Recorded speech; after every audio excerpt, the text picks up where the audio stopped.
Mustang Morning News is a public forum for student expression. Students make all content decisions, and opinions do not necessarily represent those of the Manhattan Beach Unified School District. Halloween is almost here. But the usual scary stories of ghosts and ghouls aren't the topic of today's episode.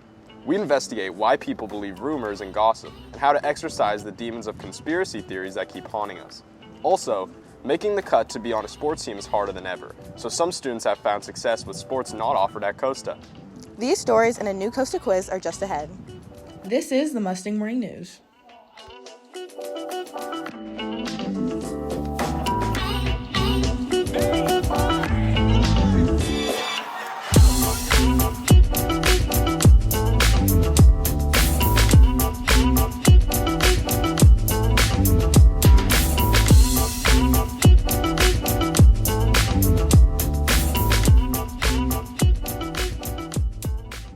Welcome to the Mustang Morning News. I'm Raquel Bowen. And I'm Gordon Jonas.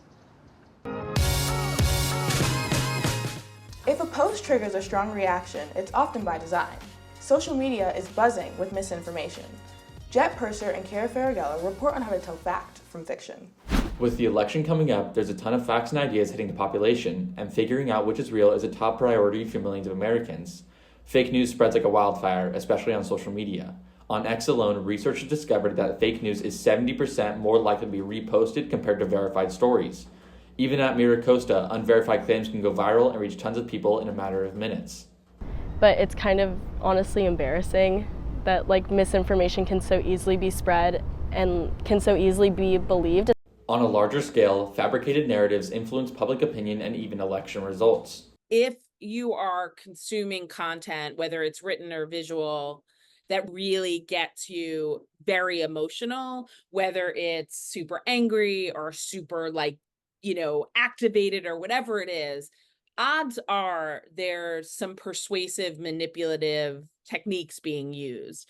This emotional manipulation is one way misinformation catches on so quickly. It's why being critical and skeptical about what you consume is crucial. Just don't share. Don't share unless you are 100% sure why you were sharing. We have a lot of images and videos and content that's being shared without any context, and that's really dangerous. A study in 2020 showed that 38% of news consumers reported having unknowingly shared misinformation on social media. Misinformation spreads fast, but if we take the time to check our sources and think critically about the content we see, voting in the future can be based on fact. For the Mustang Morning News, this is Jet Purser and Kira Farragalla. Looking for the Costa Quiz? Well, here it is. To play, go to our Instagram at Mustang Morning News and respond with your name and the answer to today's question.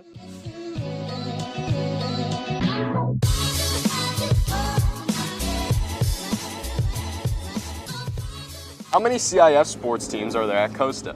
Is it A, 26, B, 33, C, 42, or D, 40? Think you know the answer? Submit it through the response box on our Instagram story now at Mustang Morning News.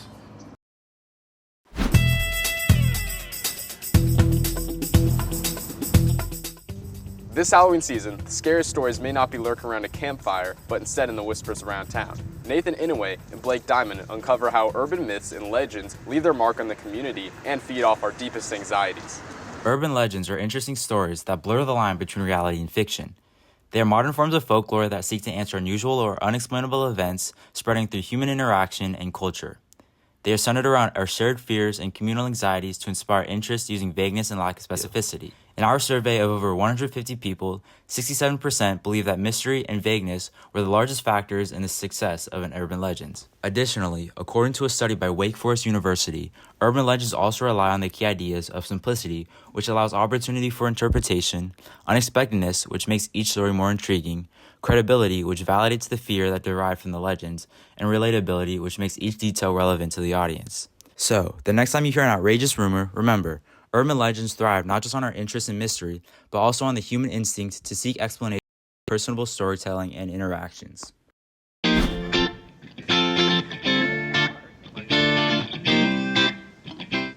When you think about protecting the planet, you think about recycling or driving less. But as it turns out, asking a question can make it even worse.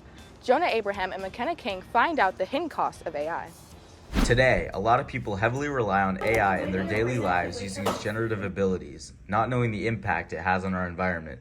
Data centers, the backbone of AI operations, consume large amounts of electricity and water to stay cool. Experts predict that by 2026, energy consumption by data centers will double compared to 2022. The improvement in AI may actually improve the environment because we can find better ways, inside the combinatorial space of possible solutions to environmental issues. Each time you ask a chatbot to do something, there's an environmental cost that comes with it. Water is an essential element for power generation. This water is also used to cool the powerful servers that run AI. A Google data center in Chile intended to use 168 liters of water per second faced backlash due to local droughts. That project was put on hold after protests.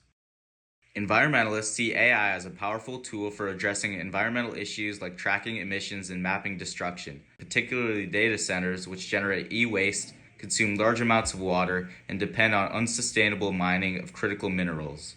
As AI continues to expand, the reliance on fossil fuels for electricity grows as well. It's estimated that training a large AI model releases 5 times more carbon dioxide than a car does in its entire lifetime. SB 1047 was an act that would have regulated AI models. Governor Gavin Newsom vetoed this law because the bill did not distinguish between high-risk AI systems that handle sensitive data and lower-risk applications. For the Mustang Morning News, this is Jonah Abraham and McKenna King. We have the answer to today's Costa Quiz. The question was, how many official sports teams are here at Costa? The answer was B, 33 teams. Congrats to the winner who has been announced on our Instagram story.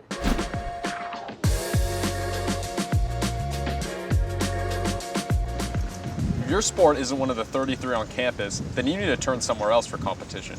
Bryn Barry and Connor Bronson explore how unique Costa athletes seek out clubs and other opportunities to chase their athletic dreams. And go! Rowing, among other sports, is not officially a sport at Costa, forcing athletes to compete in nearby clubs. However, some athletes do not feel burdened by the absence of certain sports at Costa. I like that it's not associated with Costa. I like that it's its own club team with different girls from different schools, different coaches. Rowing is currently not a CIF sport and has not been a CIF sport for more than 90 years, but this is not exactly holding it back from being a sport at Costa. Costa has many official sports teams that are not CIF, including boys beach volleyball, rugby, and surf. Not having certain teams, such as rowing, is common among many high schools in the U.S. Because of this, many high school athletes must row and compete under clubs near the school if geography permits, similar to those at Costa. There are approximately 1,300 rowing clubs across the country, ranging in membership from 2 to several hundred rowers. Costa may have new sports teams in the future, but in order for this to happen, the team must be and be approved by the school, which is a lengthy process.